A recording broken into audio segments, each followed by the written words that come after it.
Amis, on va passer à la suite de l'émission, un moment que vous attendez tous. Comme chaque semaine, on a le plaisir de recevoir une personnalité d'Internet, quelqu'un qui nous inspire. Cette semaine, on reçoit un auteur de BD, notamment sur Instagram, sur le compte Livio et la vie moderne. Je vous présente Livio Bernardo.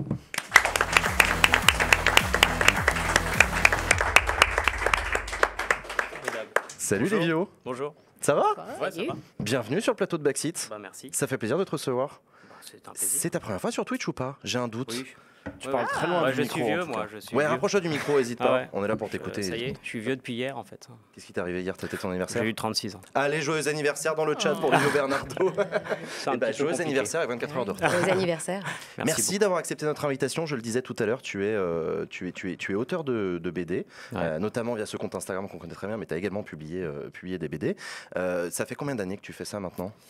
Là, ça fait depuis Insta, donc ça fait 5 ans à peu près. Et en public, ça fait depuis 2019, donc ça fait 3 ans. Ça va faire 3 ans. Ok, qu'est-ce qui t'a donné envie de te lancer sur Insta particulièrement? C'est un hasard, en fait, c'était une soirée avec des potes. Et voilà, et en fait, il y a deux meufs qui sont des amis très proches et qui m'ont dit...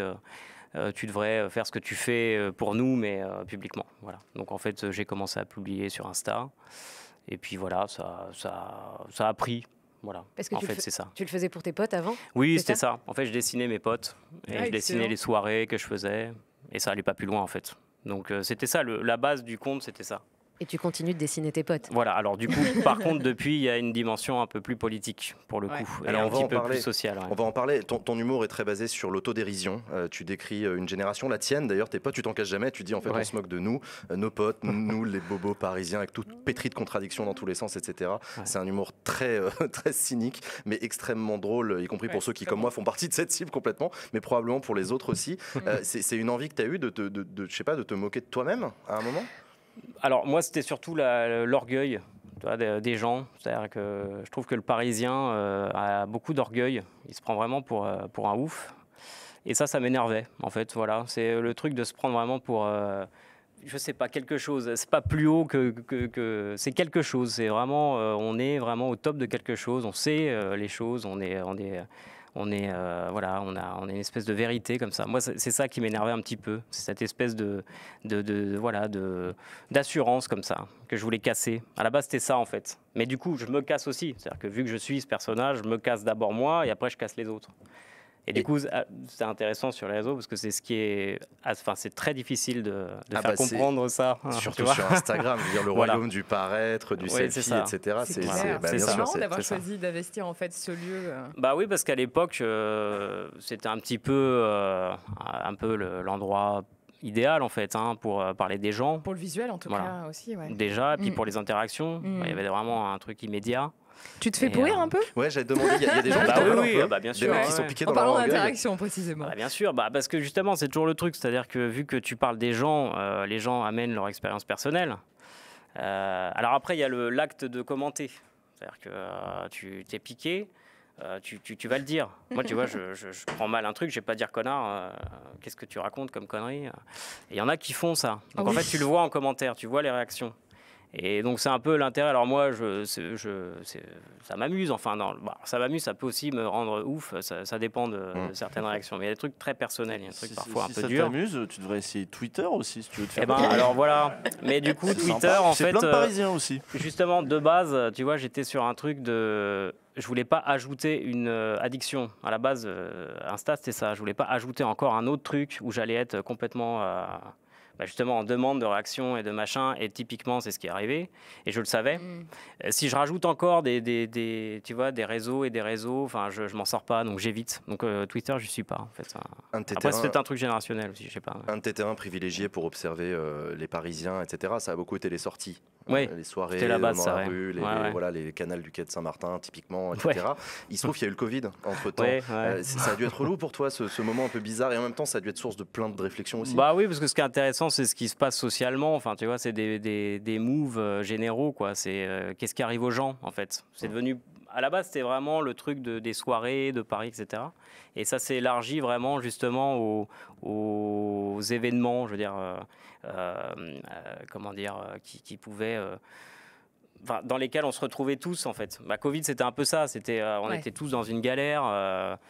Il y a un côté un peu universel. Voilà, il y avait pas mal de traumas quand même. Il y a des gens qui le vivaient très mal. Enfin, et moi, tout de suite, je me suis dit, je pense que c'est là qu'il faut justement, il faut peut-être parler de choses dont on n'a pas forcément l'habitude de parler. Donc, par exemple, solitude, les addictions notamment. Enfin, ça revenait très souvent, ça, parce que c'est toujours un peu banalisé, ou du moins on en parle de manière assez légère, je trouve. Et moi, je trouvais que c'était intéressant d'en parler de manière assez brutale. Parce que c'est des choses qui sont réelles et à ce moment-là, en tout cas, qui étaient très, très lourdes. Enfin, en tout cas pour moi.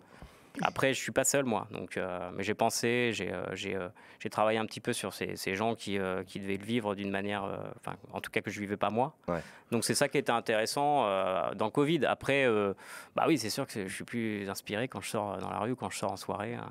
Il y a un truc que tu as dit dans plusieurs interviews, c'est que tu as commencé effectivement à aborder des sujets politiques petit à petit, et c'est venu un peu avec le succès. Il y a un moment, tu dis ça dans une interview, c'est qu'il y a un moment où ça a commencé à... Ouais, parce qu'en fait, il y a Pourquoi ? Explique-moi. Justement, il y a un moment où je me suis dit, il y a quand même une commu, il y a un peu de monde, donc c'est peut-être ma responsabilité de faire autre chose que tiens, lui, regarde sa tête de con, ou lui, il se sape comme ça, ou lui, il a tel style. Enfin, je me suis dit peut-être qu'il y a un moment, est-ce que ça serait peut-être pas intéressant de dire ce que je pense, voilà, sans l'imposer comme une vérité absolue, mais peut-être mettre plus de personnel, en tout cas, de conviction personnelle. Parce que sinon ça meurt en fait, ça fait chier les gens si tu dis toujours la même chose. Enfin, il y a des comptes, je veux dire, ça fait 5 ans que les mecs ils font pareil. Bon, je critique pas, enfin si je critique, c'est déjà fait. Non, justement, non. Je vais pas te balancer de nom.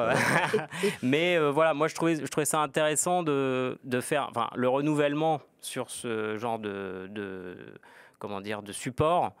C'est peut-être d'oser mettre plus du toi, quoi, en fait, voire plus d'intime, en fait. Ouais. Adèle ? Tu vas d'ailleurs très très loin dans les sujets. Alors là, je ne sais pas s'il est au croisement de l'intime et du politique, mais tu as fait une BD sur le sujet de la fin de vie, justement. Oui, je reste sur les sujets d'euthanasie, ça m'intéresse énormément. Non, je fais ça, Adèle. On en a parlé tout à l'heure. Justement, j'aimerais bien que tu nous en parles, en fait, parce que c'est quand même pas courant de dessiner et de partager. Alors, je sais que c'était pour une BD, sujet, mais tu le partages aussi sur Instagram. Sur ce sujet, et je crois qu'il y a une histoire un peu personnelle aussi derrière. Donc, en fait, déjà, je trouve que ce sujet, moi, ça m'avait intéressé parce que j'avais l'impression que beaucoup de gens avaient une expérience personnelle, justement. Tu vois, parce que quand on était en dédicace, j'avais l'impression que... Enfin, c'était pas une impression, c'était une réalité. Les gens te ramenaient toujours leur histoire personnelle, donc, et tant mieux, c'était le but. Mais voilà, mon père, ma sœur, enfin... C'était intéressant d'en parler et c'était toujours à peu près la même chose, c'est-à-dire, en France... le corps médical ne suit pas. Et du coup, j'ai dû trouver des solutions ailleurs. Enfin, voilà, c'était un peu toujours ce qui revenait. Donc, du coup, ça, je m'en suis rendu compte après coup. Ouais. Mais on a bossé surtout avec un ami, donc Olivier Payon, qui est réalisateur, et qui s'est embarqué là-dedans avec moi parce que c'est effectivement mon père qui est président de cet asso, qui donc est pratique en fait, ils filent le produit létal de manière totalement illégale, donc ils le font transiter par des voies totalement illégales et ils le donnent à des gens qui sont en désespoir total. Et en fait, Olivier donc m'a dit mais ça c'est un sujet incroyable et il faut faire un truc avec ça. Lui, à long terme, il serait question d'en faire un long métrage. Du coup. Le deal, c'était on fait un truc en BD et puis moi, j'en fais un film ensuite. Et moi, ça me passionnait de faire un truc sur ce sujet qui, justement, c'était pas le côté clivant ou quoi. C'est juste qu'effectivement, humainement, ça me semblait passionnant, en fait. Voilà. Et que peut-être la BD permettait plus de liberté, de ton. Voilà. C'est marrant, je reviens sur ce que tu disais tout à l'heure, sur le fait que tu t'es senti la responsabilité à partir du moment où tu as eu une commu importante de dire il va falloir que je personnalise un peu et que je dise ce que je pense. J'ai reçu un paquet d'invités à la même place que toi dans cette émission qui m'ont dit exactement l'inverse. C'est-à-dire, mais c'est ça, plus j'ai de public, plus en fait je me retiens de parler de politique par peur de cliver, etc. Tu comprends cette réflexion-là et du coup je trouve ça super intéressant que tu nous dises que toi tu as fait ce chemin-là. Mais de quelle politique en fait, après moi je te dis, après c'est toujours, il faut préciser le point. Tu parles de racisme, des inégalités, tu donnes ta vision du monde aussi, en l'occurrence tu es contre, je précise, le racisme, le sexisme et les inégalités. Mais voilà, voilà, encore une fois, des influenceurs qui faisaient du jeu vidéo ou d'autres trucs, etc., qui m'ont dit, mais en fait, c'est tout là. C'est justement, plus il y a de gens qui me regardent, plus je ferme bien ma gueule et je dis à personne que je suis contre le racisme. Par peur de parce cliver. Eux, ils n'ont pas besoin d'avoir un truc à dire. Ils jouent aux jeux vidéo et ils font du divertissement. Un auteur, même un auteur de BD, doit avoir un propos, doit avoir un truc à dire. Et là, il s'ouvre un champ de possibles. Et il s'ouvre un champ qui va chasser les gens qui pensent n'importe quoi, mais qui va aussi rassembler des gens qui pensent plus comme toi. Ça dépend parce que alors c'est pareil. T'as perdu beaucoup de gens, toi ? Alors. Bah voilà, il faudrait faire un genre de stat. Non mais dis-nous, ces questions elles sont importantes pour soi. On veut aussi une commu qui nous ressemble en fait quelque part. Oui. Alors c'est ça. Bon, là il y a plein de sujets, mais enfin en tout cas ce dernier-là, je dirais que moi, dans l'idéal, à un moment donné, je me pose la question quand je m'en prends vraiment. Tu vois, il y a vraiment eu des trucs, mais en plus des trucs de merde. Par exemple, typiquement, je parle du mascu. Enfin, c'est même pas le mascu, c'est le mec qui va profiter du move féministe moderne, justement celui, tu vois, des réseaux, celui du moment en fait, pour pécho. Voilà. C'était un post là-dessus. C'était le mec qui profite du truc en mode ouais, non mais meuf, enfin, tu vois, ou qui va donner des leçons à d'autres hommes hétéros pour leur dire que ce que c'est que le féminisme et comment il faut penser pour être bien vis-à-vis des femmes actuellement. Bon. Et du coup, je faisais un post là-dessus, donc je m'en suis pris plein la gueule par des gens qui étaient qui pensaient que j'avais un problème avec l'homme hétéro, blanc. Voilà. Donc ça, voilà, typiquement. Mais ça, c'est à chaque poste, il y a à peu près une commu qui arrive et qui me rappelle. On voit bien, c'est lesquels qui... On voit lesquels. En fait, voilà. Et tout ça pour dire que à quel moment, justement, moi, je me suis demandé, est-ce que je veux que tout le monde pense comme moi ? C'est pas très intéressant. Et en même temps, quand je commence à toucher à des trucs qui, pour moi, ne donneraient pas de réaction, enfin, il y a pas de... T'as envie d'asticoter, moi. Pourquoi quand j'écris, souvent, j'ai envie d'asticoter, quoi. J'ai envie d'en non, parce que moi, après, tu vois, les réactions, elles m'insupportent et généralement, ça me... Voilà, tu vois, il faut que je coupe ou parce que ça me rend fou. Et, voilà, donc c'est un peu la contradiction. C'est tu lances un truc, de quoi ? Faut apprendre à apprécier quand t'as énervé des gens. Ah bah non, moi j'arrive pas. Moi j'ai envie de lui mettre la tête dans les chiottes ou voilà, ou dans des glaçons. Voilà, il y a beaucoup de violence. Je comprends. Non mais après, c'est pas tant, tu peux dire ce que tu veux, tu vois. Moi en commentaire, en plus, je réagis pas forcément à tout, mais je laisse dire, en tout cas je censure rien.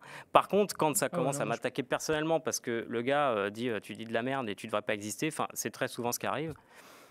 Bah là, oui, effectivement, je me dis, bon, bah, à quoi bon, quoi, tu vois, je pensais pas que ça allait éveiller autant de colère et de violence.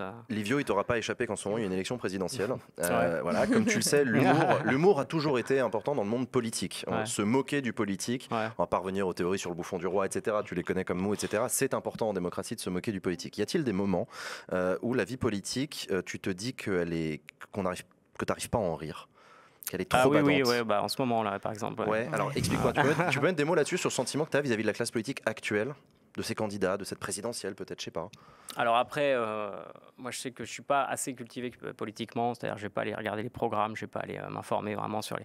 Moi je suis vraiment au profil, quoi, et donc c'est un petit peu... Est-ce que c'est pas le mal du siècle aussi, d'être sur le profil, d'être sur la starification de personnage politique ? En tout cas, ce qui me désole, c'est de voir que des jeunes peuvent adhérer à des concepts comme Zemmour. Voilà, ça par exemple, ça me... Ça te fait pas marrer, t'as pas envie d'en rire ? Ah non, ça, au contraire, je vais même... Enfin, de toute façon, qu'est-ce que tu peux dire là-dessus tu vois, je vois pas comment on peut rire de ça, adhérer à des trucs pareils, sachant qu'en plus, c'est...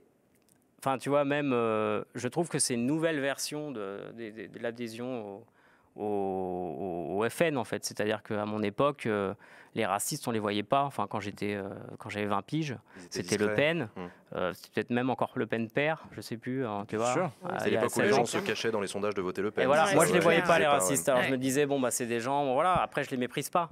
Ils ont leur raison, mais je les vois pas. Là, je peux les côtoyer, ils sont très réels. Il y a eu ça a été complètement décomplexé en fait, complètement. Je me souviens de la première fois où je suis rentrée dans une boulangerie et où la personne qui était devant moi assumait parfaitement ses propos racistes. Oui. Alors et j'étais outrée.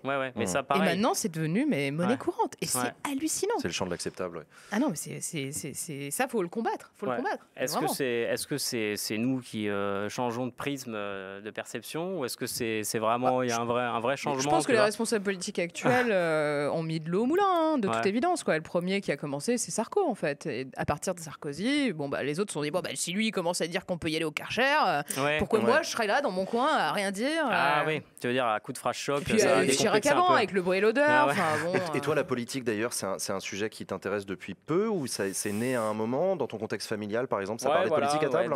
Alors moi j'ai deux familles. Alors j'ai un père qui est immigré italien, mon grand-père était fasciste mussolinien.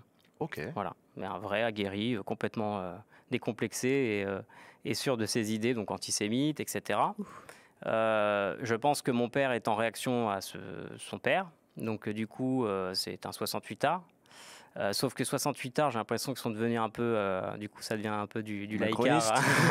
Non, alors laïcart universaliste, hein, je dirais, tu vois, genre, ils voient pas les couleurs. Il y avait ça sur la table du salon. Alors pas Marianne, parce que Marianne, c'est Polonie et que c'est que ça va plus depuis Polonie, justement. Et quand même. Donc ça, c'est ta première famille, ouais, ok. Ça, c'est papa. Et maman, c'est, je les appelle pas papa, maman. Hein. Là, c'est arrivé comme ça, je sais pas pourquoi.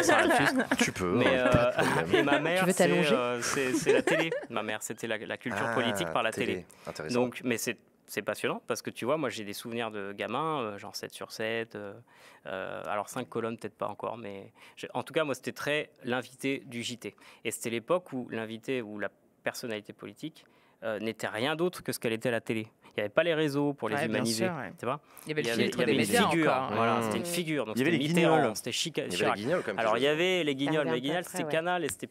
Alors c'était en clair, ceci dit, c'est vrai. Mais pas quand même, quand tu matais JT de 20h ou TF1, t'étais pas forcément sur les Guignols chez Canal. Moi j'étais de la famille où on zappait quand le JT commençait pour aller sur Canal.